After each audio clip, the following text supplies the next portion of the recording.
Hey, what's up? Welcome back to the channel. Today, I want to walk you through the exact framework that I use with my clients in my private coaching practice to help them on the journey of doing the work of rewiring, renewing your mind, rewiring your brain, your neural pathways off of high dopamine dependence toward freedom, toward the freedom that they actually want, that you are looking for if you're here. Real quick, before I get into that, do me a favor and hit the like button on the video, subscribe to the channel so you get notified when I drop new videos. This is super important because my goal in all of this, if you've been around for a while, is to help as many people as possible. I do that by exposure, and if people don't like and subscribe to videos, apparently YouTube doesn't care to show them to anybody else. So do me a favor, do your fellow travelers on the journey of recovery a favor and like and subscribe, and we can help as many people as we possibly can. So today, I want to teach you this framework that we use. I didn't come up with it, but I've been using it for a long time, and it works super well. And of course, I've adapted it a little bit to make it work for our purposes. And the acronym, because everything's an acronym, is SEEDS, SEEDS. And the idea of a seed is that it's not a tree, it's not a plant, it's something very small, very tiny. It's the beginning of something that will grow later. And the idea is that it's something very small. In fact, each of these 5 seeds is going to be something that is so small, seemingly insignificant, something that you can work at consistently day in and day out that will eventually lead up to the change that you want, that you're after. Sobriety, a new way to live, healthy rhythms, healthy habits for someone who doesn't need pornography in their life. That's the goal. That's where we're going to go. This isn't like a magic formula. It's not a magic pill. But if you will put in the work, if you will devote yourself to these 5 seeds, you can and you will make significant progress on the journey of recovery of quitting pornography finally. So here we go. The first S is spiritual and or social connection. It has to start here. And so when I say spiritual connection, that's your relationship with the Lord. What does that look like? And I'm going to ask you first out of the gate is, what does that look like presently? Does it exist? Do you think about praying? Do you want to read scripture? Do you want to spend time in the presence of the Lord through some of the contemplative disciplines? But maybe you're not doing that yet. Pick somewhere and start. Again, the expectation isn't that you have it all figured out, but you are willing to dig in, do the work, and start something. Start very small. One of my favorite quotes from Tony Robbins is that complexity is the enemy of execution. So how small do you need to go here? As small as you need to so that you will actually show up and do it. So what I'm not saying, don't start a big Bible reading plan. Don't start, a 30-day prayer journey where you're supposed to spend an hour in prayer each day. Are those things good? Absolutely. But that's not a starting place.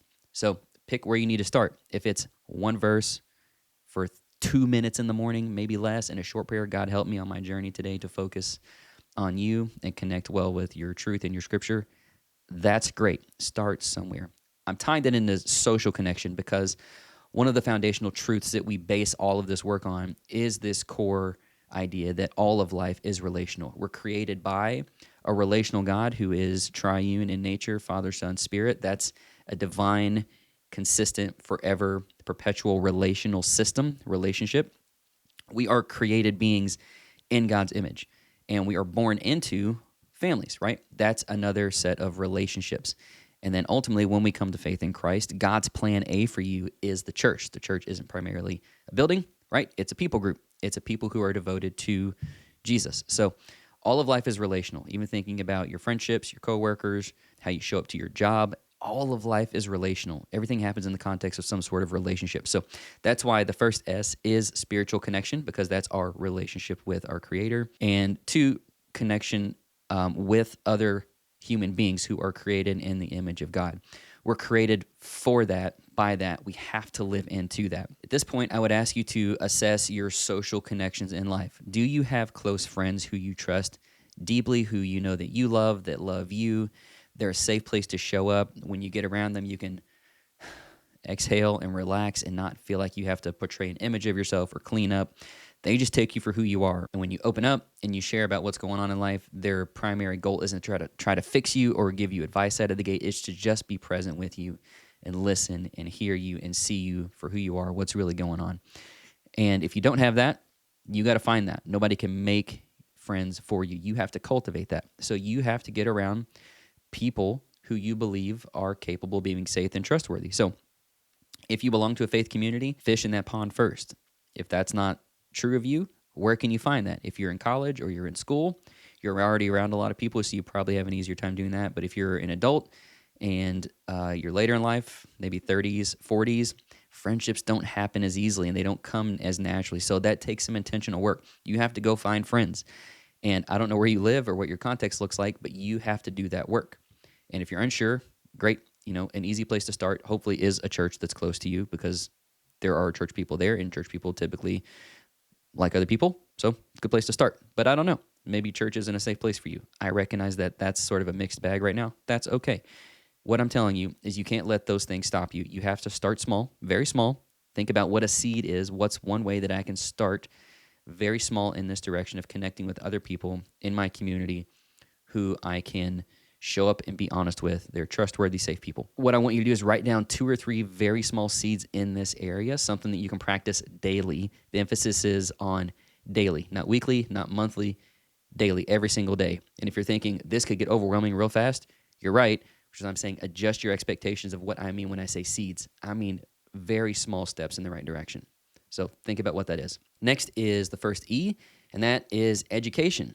This is the opportunity of how we are continuing to learn about the thing that we're trying to work through. So, in our context, we're talking about a pornography addiction. So I want to learn what I can about the thing that I'm trying to overcome. So I'm talking about podcasts, I'm talking about books, maybe audiobooks if that's your thing, courses, YouTube series, videos. You're here. This is a great opportunity for that. But I'm constantly learning about the thing that I'm trying to overcome. So I'm learning about the impact of pornography, how damaging it is, and even how that affects me showing up in relationship with the people that I love. So if you're married or you have kids, you got to remember, like pornography, like holding on to that secret will affect how you show up in relationship with people. It will affect how you hold back and keep people at arm's length because you don't want to divulge too much or say too much about your inner world or what you got going on, because you're afraid that you'll let some of those breadcrumbs drop and people will figure out what you actually got going on. And that's scary. But that's why the first seed, again, is finding those safe people to tell the truth to. You also want to learn, you want to educate yourself about yourself. And that's an interesting thing to say. I know that there are plenty of great books out there. One of my favorites is Altogether You, The Relational Soul. These are resources that will help you sort of dive in under the surface of your own inner world to help sort that out. But again, everything is done in relationship, so books will only take you so far because you're still doing that work by yourself. So I'm going to say discuss what you're learning in community, talk those things out with people that you love and trust, and I'm going to encourage you to connect with a good coach like myself or Nick, or a good therapist or a good counselor, somebody that can ask you really good, in-depth questions to get you to dig deeper in your own story. I'll never forget this. Adults learn by discovery, not dictation. So books will tell you things about yourself. Hopefully a good book will help you discover things about yourself by asking good questions, inviting you to dig deeper what's under the surface. A good coach, therapist, counselor can help you do that even more intently and more efficiently. So that's the E, education. Again, just a reminder, these are seeds. Think about starting very, very, very small, because we want daily habits, daily rhythms that we can form out of this. The second E is exercise. And again, you might hear that and go, oh gosh, I don't want to exercise. I feel that. I'm not telling you to start CrossFit, but I'm telling you to move your body intentionally. So the best thing that I can tell you to do to make this, again, as simple as possible, we all carry phones on us. A lot of people have smartwatches or something that tracks your steps. The best thing that you can do, the easiest, simplest thing that you can do, is half of what you're already doing, which is moving throughout the day. A good rule of thumb is to try to hit that common daily goal of 10,000 steps. If you can't do that for whatever reason, bring it back. Do 8,000. If you can't do that, scale it back to 6,000.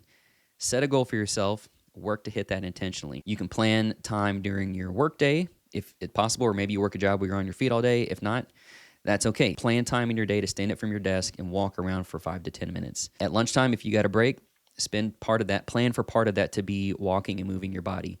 If you can't get up and spend a lot of time walking, you can stand up from your desk and do, 5 to 10 air squats or a few push-ups or something. But the idea is to intentionally move your body. Again, not some new workout regimen or program unless you want to knock yourself out. But I'm thinking about Seeds, very small, seemingly insignificant things that you can do day in and day out. Whatever that is, think about it. If you're not sure, write down 2 or 3 things that you think would qualify in that category. And I'm going to encourage you to take this to a safe, trusted friend and say, hey, what do you think about these seeds? Do these feel sustainable to you? I'm feeling overwhelmed, or I'm feeling like it's not enough, or it's too much. I don't know. But help work that out in community with people that love you and that you trust. So the next one is D, and that stands for diet.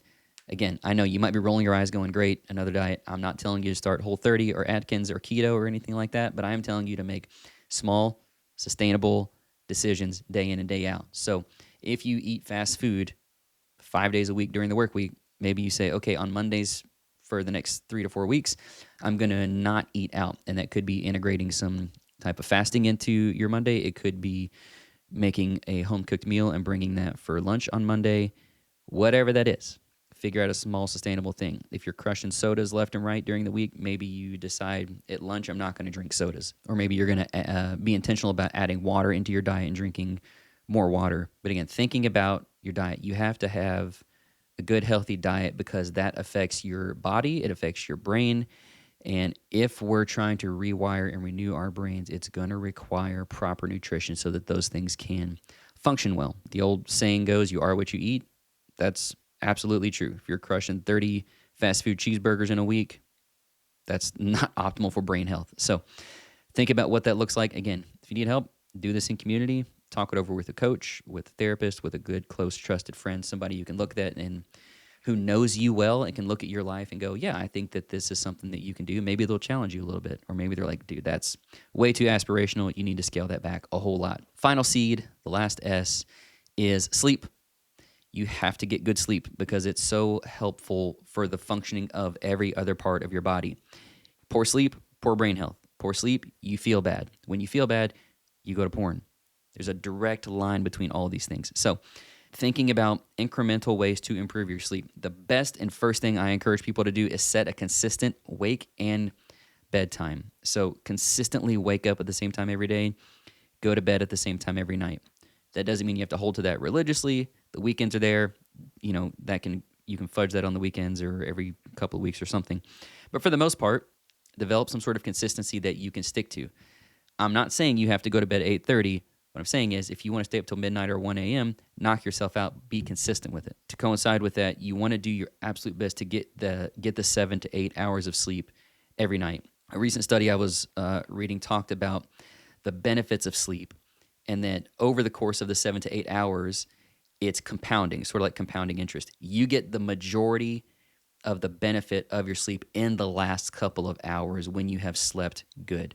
So think about that. The longer that you extend sleep on the back end, the better, more deeper, more functionally beneficial that sleep is for you. I'm not telling you to sleep 12 to 15 hours, but if you're going to get that 7 to 8 hours or 9 hours or 6 hours even, think about how you can do that consistently and how you can make sure that you're getting good quality sleep that's not interrupted. So easy things like limiting light in your room, so blackout curtains if you need to, lowering the temperature just a bit so that you sleep in a cooler room is also beneficial for sleep. Simple things like maybe you just have been putting off getting a new pillow for a long time and you're like, yeah, my pillow sucks. Okay, this is permission to go buy a new pillow or new bed sheets or new bedding or something.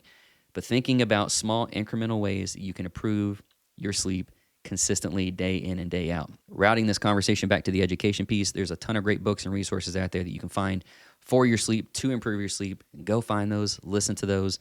This is all part of this. This counts. So your education piece doesn't have to be 110% about pornography.